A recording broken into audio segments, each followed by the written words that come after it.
सहनाववतु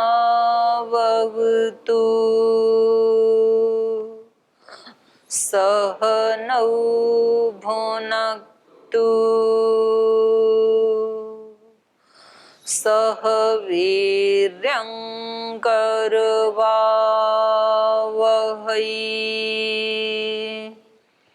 तेजस्विनावधीतमस्तु मा विद्विषावहै। ओम शांति शांति शांति। तो पिछली कक्षा में हम पढ़ रहे थे आत्मार्थत्वात् सृष्टि न एषाम आत्मार्थ आरंभ। ये सृष्टि जीवात्माओं के लिए बनी है, सृष्टि सृष्टि के लिए नहीं, प्रकृति प्रकृति के लिए नहीं है, हम सब जीवात्माओं के लिए है। तो इसमें फिर ये प्रश्न आया कि ये जो रचना की है इसमें कहीं दिशा का और कहीं काल का तो उल्लेख किया ही नहीं। तो इन्होंने कहा दिक् कालौ आकाशादिभ्य, आकाश आदि की जो उल्लेख किया उससे दिक् और काल भी आ ही गया, क्योंकि दिशा और काल क्या है, आकाश में स्थित हैं। दिशाएं क्या हैं, आकाश का ही एक रूप है। जो पूरा स्पेस है उसमें ही हम व्यवहार के लिए क्या कर लेते हैं, कल्पना कर लेते हैं दिशाओं की। ये पूर्व दिशा है, पश्चिम है तो आकाश ही सारा। तो उसी को कहा था कि दिशा और काल ये आकाश आदि से ही, आकाश से ही उसका ग्रहण हो जाएगा। तो यहाँ पूर्व सूत्र से नए की अनुवृत्ति आती है और वाक्य को पूरा करने के लिए दिक् कालों के अनुसार भिद्येते क्रियापद का अध्याहार कर लेना चाहिए। तो अर्थ क्या हो जाएगा, दिशा और काल आकाश स्वरूप से भिन्न नहीं है, तो इसलिए सर्ग रचना में उनका अलग से निर्देश नहीं किया गया। आकाश ही दिक् या काल के रूप में व्यवहार के लिए कल्पना कर लिया जाता है। केवल आकाश द्वारा यह लोक व्यवहार कैसे संपन्न होता है, यह विचारणीय विषय है। कौन सा लोक व्यवहार, दिशा और काल का। समस्त दिक् विषय पदार्थ कुछ न कुछ जगह घेरते ही हैं। कोई कहें कि भाई पूर्व दिशा में गुरुकुल है तो वो गुरुकुल उस दिशा में कुछ स्थान तो घेरेगा ही ना। तो यही कह रहे हैं कि समस्त दृक् विषय जो देखे जाते हैं विषय, तो वो पदार्थ कुछ ना कुछ जगह तो घेरते ही हैं। ये संभव नहीं है कि बाह्य इंद्रिय के द्वारा प्रत्यक्ष होने वाला कोई धर्मी किसी न किसी जगह को न घेरे। तो जगह ऐसी भी रहती है जहाँ कोई धर्मी नहीं, जो रिक्त है, पर हमें ये पूर्ण विश्वास है कि वहाँ किसी भी धर्मी के रहने या आ जाने की घटना घट सकती है। इसलिए यह निश्चित है कि प्रत्येक जगह में धर्मी के रह जाने की घटना संभव है। या तो कोई धर्मी किसी स्थान में है या तो कभी भी वहां आ सकता है। तो इन जगहों के निरवशेष समुच्चय का नाम ही क्या है, आकाश, और उसी को दिक् भी कहा जाता है। किसी भी धर्मी का इधर या उधर आना या जाना, इस प्रकार की गति को अवकाश देना, ये दिक् का लक्षण है। या तो इस दिशा में जाएगा या इस दिशा में, कोई किधर ना किधर तो जाएगा है ना। तो हमने चारों तरफ जो गति हो सकती है, या तो चारों दिशाओं में गति हो सकती है या ऊपर या नीचे, तो जिधर जिधर भी गति की संभावना है उनको हमने दिशा का नाम दे दिया। इधर जाएगा तो हम कहेंगे पूर्व में गया, इधर जाएगा तो हम कहेंगे पश्चिम में गया। तो ऐसे उत्तर दक्षिण, उदीची, प्रतीची और एक अध, एक ऊर्ध्व, ऐसे चार होकर के चारों दिशाओं में ऊपर नीचे 6 दिशाएं। और अवांतर मानेंगे तो अनंत थोड़ी, अवांतर मानेंगे तो 4 के अंदर 4 और 8, ऊपर नीचे मिला के 10, तो फिर 10 दिशाएं हो जाएंगी। तो किसी भी धर्मी का इधर या उधर आना या जाना, इस प्रकार की गति को अवकाश देना, ये दिक् का लक्षण है। इधर या उधर, समीप दूर, ये व्यवहार की यह स्थिति अथवा यह अनुभूति निश्चित रूप से सापेक्ष है। जो दूर है वह किसी की अपेक्षा से समीप भी है, और जो समीप है वह किसी की अपेक्षा से दूर है। तो अपने ही लिए जो पूर्व है वह पश्चिम भी हो जाता है किसी दूसरे के लिए, हमारे लिए जो पूर्व है वो किसी दूसरे के लिए पश्चिम भी हो जाएगा ना, और पश्चिम पूर्व हो जाएगा। इसलिए इस व्यवहार का आधार कोई स्थिर वस्तु तत्व नहीं है, वह केवल कल्पना प्रसूत है। मतलब आप जब यहाँ रहते हैं तो आप कितनी दूरी को पूर्व दिशा कहेंगे, कहां तक है पूर्व दिशा? अनंत। और जिसको आप पूर्व दिशा कह रहे हैं वो आपके ही पड़ोसी के लिए क्या हो जाएगी? पश्चिम। तो ये कह रहे हैं ये कल्पना प्रसूत है, और उस कल्पना का आधार तत्व है आकाश। जहां हम दिग्विषयक व्यवहार या अनुभव करते हैं वहां आकाश और उससे संबंधित धर्मियों और धर्मीगत क्रियाओं के अतिरिक्त अन्य किसी वस्तुभूत तत्व का अस्तित्व संभव में नहीं आता। फलतः उक्त व्यवहार की संपन्नता के लिए कल्पित दिक् का आकाश से अतिरिक्त और कोई स्वतंत्र अस्तित्व नहीं है। आकाश क्योंकि अखंड एवं अनंत है, इसलिए यह व्यवहार दिक् में भी होता रहता है। दिक् व्यवहार का क्षेत्र इंद्रिय ग्राह्य विषयों तक सीमित रहता है, परंतु काल के क्षेत्र की सीमा इससे अधिक व्यापक है। धर्मियों के विभिन्न धर्मांतर परिणाम होते रहते हैं, कोई भी धर्मांतर परिणाम ऐसा नहीं जो कालावच्छिन्न न हो। पदार्थ हैं तो उनमें कुछ न कुछ परिवर्तन भी आते हैं ना, उनका एक सीमा तक तो उनकी वृद्धि होती है, उसके बाद उनका ह्रास शुरू हो जाता है, तो दोनों होते हैं।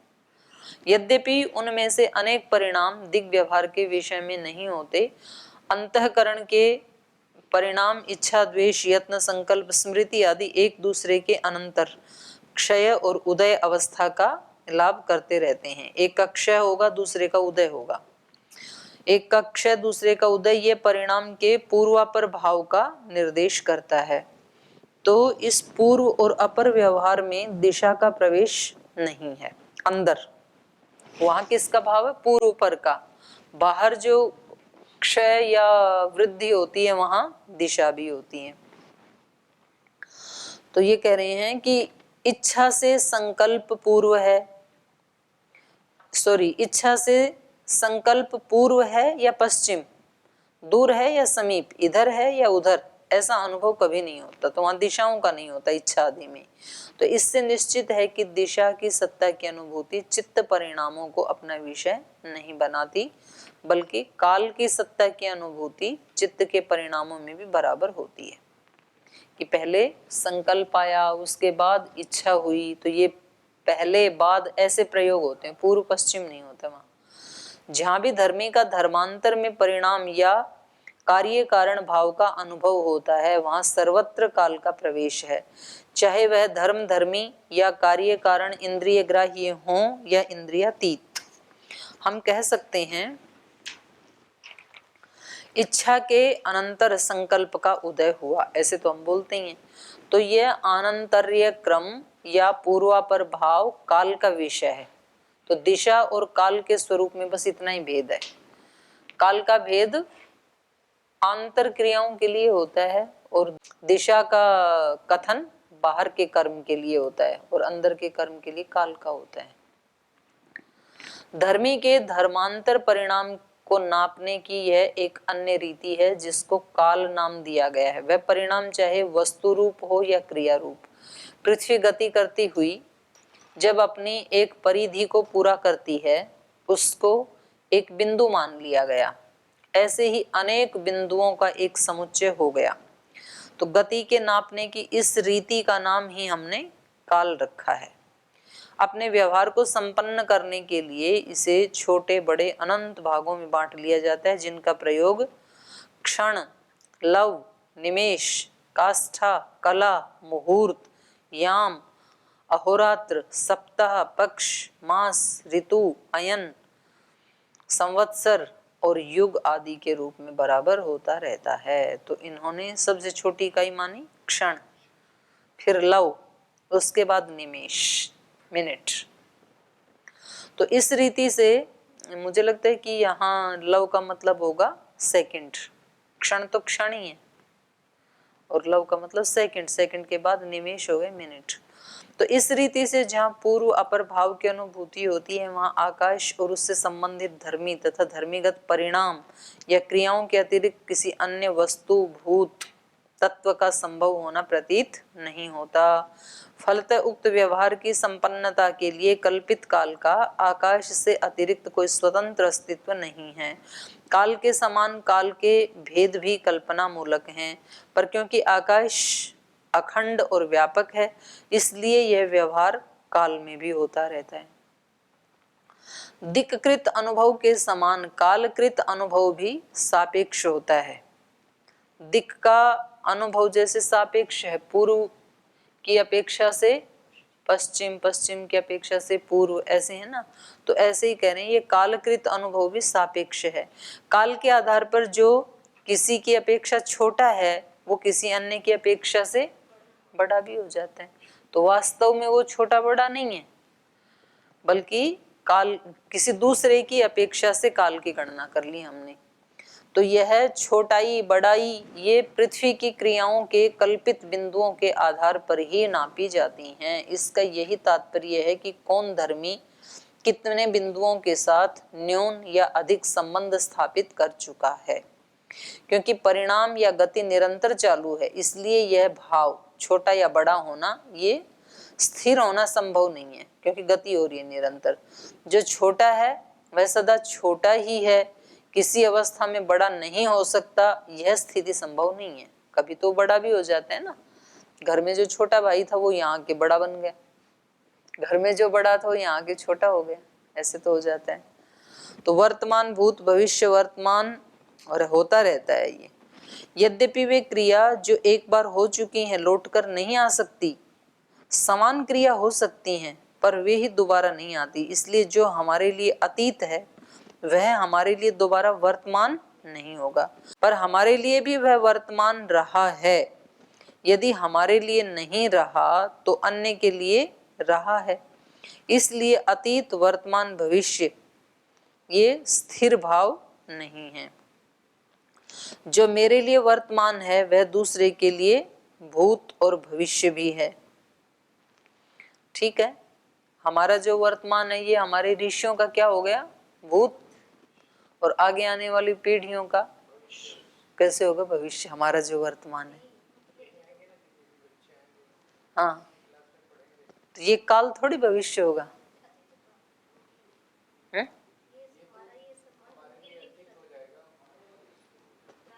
भविष्य कैसे होगा वो पूछ रहे। काल, काल स्थान नहीं। भूत तो आ गई समझ में। इसलिए अतीत वर्तमान भविष्य स्थिर भाव नहीं है। जो मेरे लिए वर्तमान है वह दूसरे के लिए भूत और भविष्यत भी है। छोटे बच्चे के लिए भविष्यत हो जाएगा जो मेरा वर्तमान है। मेरा वर्तमान मतलब मैं एमए कक्षा में पढ़ता हूँ और एक बच्चा जो एलकेजी में पढ़ता है। फलतः काल की सापेक्षता एक निश्चित विचार है, चाहे वह वास्तविक मूलभूत काल हो या कृत्रिम या व्यवहारिक काल। पृथ्वी आदि दृक् विषयों के समान जो देखे जाते हैं, इन विषयों के समान अंतःकरण के परिणामों का जो क्रमिक ज्ञान होता है वह भी काल का विषय है। अंतःकरण के परिणाम, अभी मैं सुखी था, अभी दुखी हो गया, अभी योगस्थ हो गया, ऐसे पता चलता है ना अंदर के परिणामों का। तो वो भी कैसे पता लगता है, काल से ही। काल का ही विषय है वो भी। 1 घंटा पहले सुखी था, अभी 1 घंटे के बाद दुखी हो गया, तो ये काल का ही एक विषय। एक ज्ञान का क्षय होता है, दूसरे ज्ञान का उदय होता है। तो ज्ञान के इस तिरोभाव और प्रादुर्भाव के क्रम से ही काल के अतीत वर्तमान अनागत आदि विभाग बनते हैं। बुद्धि आदि अंतःकरण का क्रमिक परिणाम क्रिया के समान ही पलटा नहीं जा सकता। अंतःकरण के जो परिणाम हैं, जैसे बाहर कोई क्रिया हो गई, अब उसको नहीं पलट सकते ना हम। तो ऐसे अंतःकरण के जो परिणाम है उनको भी पलटा नहीं जा सकता। जो परिणाम या विकार एक बार हो जाता है वह फिर लौट नहीं सकता। उसकी स्मृति हो सकती है, उसके सदृश अन्य परिणाम हो सकते हैं, पर वही परिणाम फिर दोबारा होना संभव नहीं है। इसलिए काल के प्रवाह को पलटा नहीं जा सकता। हम गुजरते हैं उस काल से, पर हमारी ये अवेयरनेस नहीं है कि भाई ये आज वाला दिन कभी जीवन में दोबारा नहीं आएगा। आज वाली ये जो कक्षा है जो चल रही है, ये कभी भी जीवन में दोबारा नहीं आएगी। और जब व्यक्ति को ये हो जाती है ना जागरूकता कि भाई अभी आज का दिन मेरे लिए कभी फिर दोबारा नहीं आएगा, तो फिर वो सावधान हो जाता है।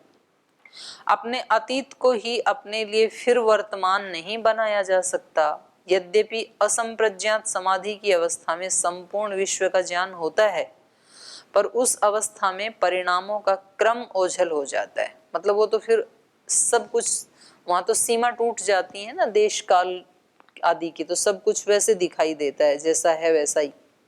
तो वहां परिणाम का क्रम ओझल हो जाता है और समाहित व्यक्ति क्रम, जो व्यक्ति है उसमें क्रम का अभाव हो जाने से काल का अतिक्रमण कर जाता है। काल समाधि में नष्ट हो जाता है। जब तक समाधि में उसको काल का पता नहीं होता है। क्रम से चीजें नहीं दिखेंगी कि पहले कोई वस्तु दिखे फिर उसके गुण कर्म स्वभाव दिखे, ऐसे नहीं होगा। सब एक ही साथ दिखता है। घटना क्रम से नहीं होगी, एक ही साथ सब दिखेगा। सब त्रिकाल दृष्टा, वर्तमान का भी, पीछे का भी, आगे का भी। और समाहित व्यक्ति क्रम का अभाव हो जाने से काल का अतिक्रमण कर जाता है। इसलिए समाधिस्थ व्यक्ति को काल का नहीं पता होता है, वहां काल रुक जाता है, उसको काल की अनुभूति नहीं होती है। इसलिए तो बोलते हैं कि वो इतने 1000 साल समाधि में रहे, क्योंकि समाधि में टाइम का नहीं पता चलता है। नींद में पता चलता है कि मेरे को सोए सोए इतनी देर हो गई, तो फिर उठ जाता है 6, 7, 8 घंटे के बाद। ध्यान का पता है कि हम ध्यान में बैठे, प्राणायाम का पता, हमें काल का पता है। इसलिए यहाँ पढ़ते पढ़ते पता लगता है 1 घंटा हो गया तो पाठ बंद कर देते हैं। हम कहते हैं 1 घंटा हो गया अब पढ़ते पढ़ते, क्योंकि काल का ज्ञान है। समाधि में ज्ञान नहीं होता है। तो जब तक समाधि रहेगी तो उसको लगता है कि अभी बैठा था मैं तो, और काल तो बहुत बीत जाता है। इससे यह स्पष्ट हो जाता है कि अंतःकरण के परिणामों के ज्ञान का नाम काल है। परिणाम कहाँ आता है? अंतःकरण में, बाहर नहीं आता, अंतःकरण में आता है। ये ज्ञान आदि परिणाम बाह्य वस्तुओं के धर्मांतर परिणामों का अनुगमन करते हैं। जैसे ही इंद्रिय ग्राह्य विषयों में कोई परिणाम होता है और उसके अनुसार अंतःकरण में भी परिणाम होता है, अंतःकरण के इन क्रमिक परिणामों का ज्ञान ही वास्तविक काल है। यह है काल का दर्शन, उस परिणाम को देखना। क्षण तत्क्रमयो संयमात्।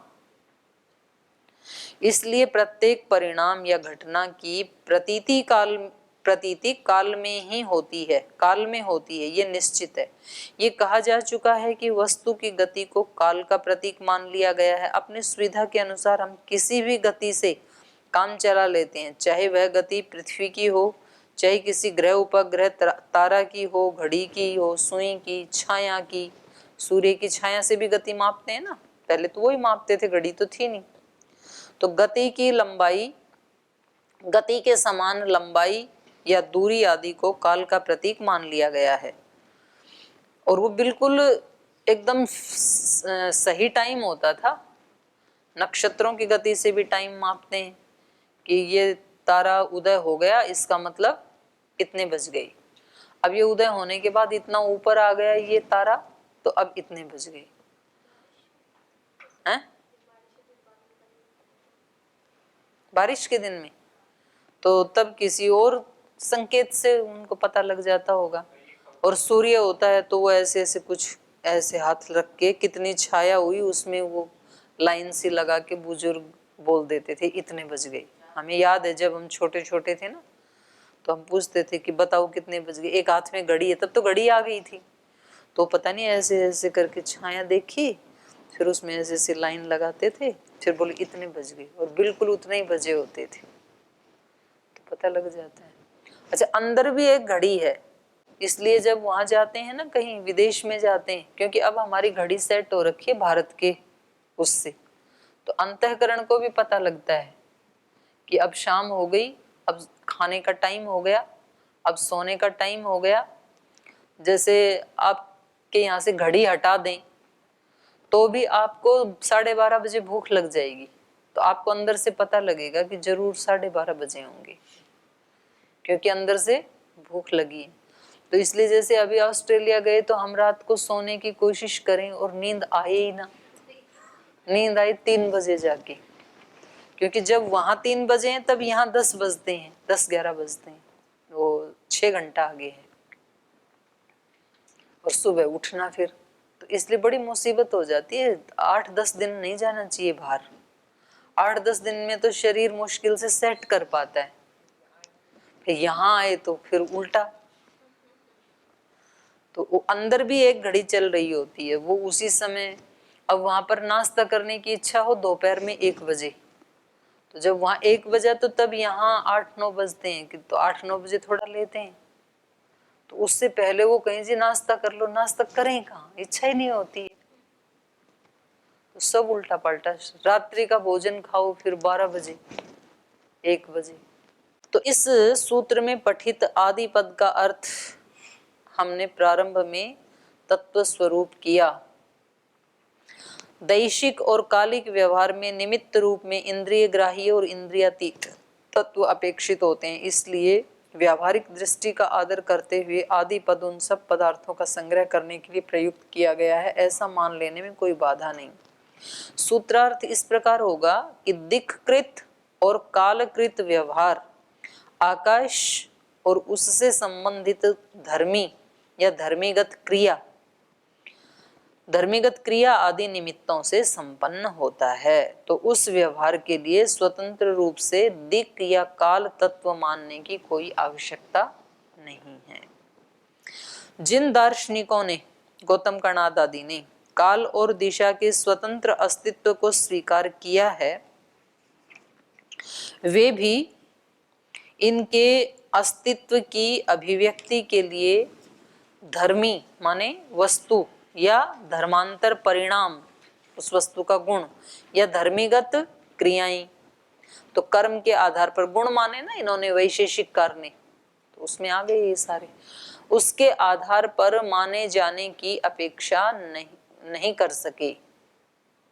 इसके लिए न्याय दर्शन के द्वितीय अध्याय के प्रथम आने के 37 से 41 तक सूत्र द्रष्टव्य हैं, देखने चाहिए। तो आपको तो याद ही है, कल ही याद किया आपने, जिन्होंने नहीं किया दोबारा कर लो।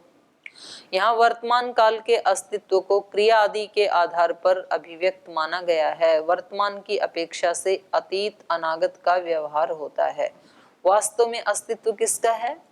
वर्तमान का ही है। जब भी आता है आज ही आता है, कल कभी नहीं होता है, ना आने वाला कल होता है ना बीता हुआ कल होता है। उसका अस्तित्व ऐसे देखने को नहीं मिलेगा। अस्तित्व तो वर्तमान का ही है। तो वर्तमान की अपेक्षा से ही हम अतीत या अनागत का व्यवहार करते हैं। इन्हीं सूत्रों की व्याख्या में वात्स्यायन ने लिखा है, न अध्व व्यंग्य काल किंतर्हि क्रिया व्यंग्य पतत पतित पतितव्य पढ़ा था ना आपने। तो वर्तमान की अपेक्षा से ही हम क्या करते हैं, काल जो है वो क्रिया से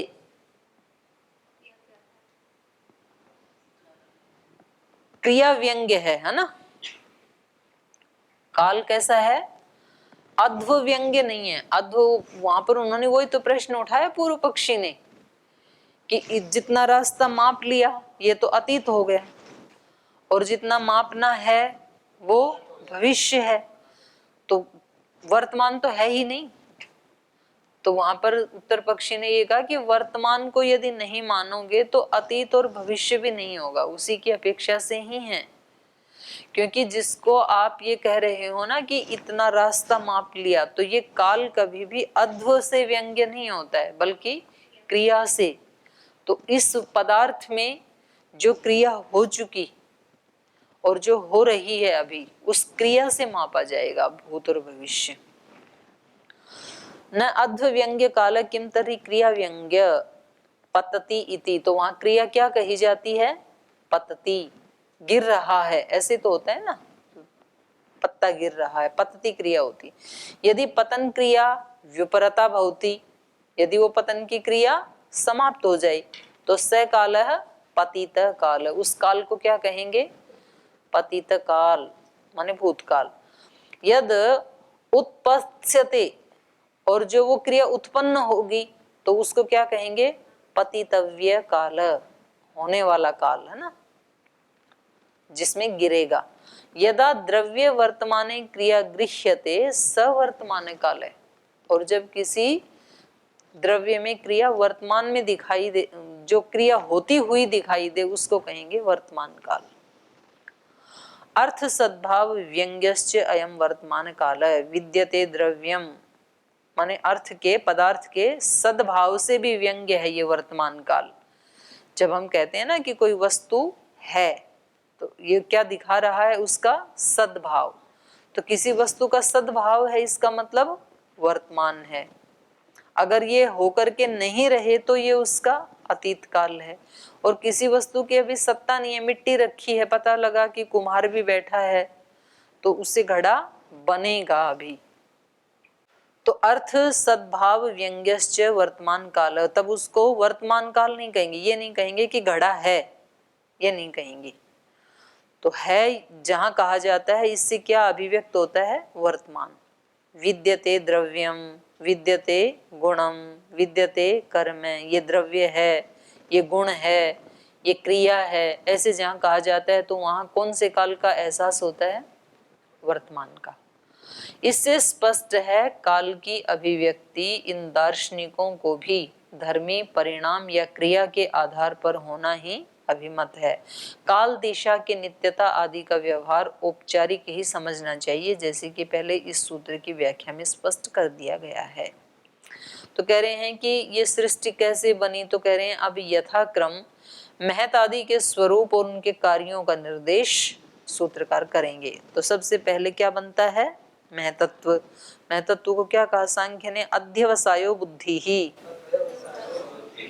बुद्धि क्या है? अध्यवसाय, निश्चय वृत्ति। सांख्य में महतत्व का दूसरा नाम है बुद्धि, और न्याय वैशेषिक में बुद्धि का मतलब क्या है? ज्ञान। बुद्धिर उपलब्धिर ज्ञानम इति अनर्थांतरम। सांख्य में महतत्व का अपर नाम बुद्धि है। यह अध्यवसाय स्वरूप है। अध्यवसाय निश्चय को कहते हैं। यद्यपि निश्चय बुद्धि नहीं है, बल्कि निश्चय कराने वाली जो शक्ति है वो बुद्धि होती है। इसलिए जिसकी निश्चयात्मिका वृत्ति है, माने जो निश्चय कराती है या जो निश्चय वृत्तिक है, वो क्या है? बुद्धि, ऐसे कहना चाहिए। निश्चय करना बुद्धि का व्यापार या कार्य है। निश्चय वृत्ति अर्थात धर्म है और बुद्धि धर्मी है। सूत्र की रचना ऐसी है जिसमें यह प्रतीत होता है कि यहाँ धर्म को ही धर्मी कह दिया गया है। यह दोनों की अभेद भावना से कह दिया गया है। अव्यक्त प्रकृति के अनंतर यह सर्वप्रथम व्यक्त पदार्थ है, इसलिए इसका नाम क्या है? महत। निश्चयात्मक वृत्ति का कारण होने से इसको बुद्धि कहा। तो ये ही है अभिव्यक्त। तो उससे पहले तो मूल प्रकृति तो दिखती नहीं है ना, वो तो अनुमान प्रमाण से जानी है, प्रत्यक्ष यहाँ तक ही हो सकता है।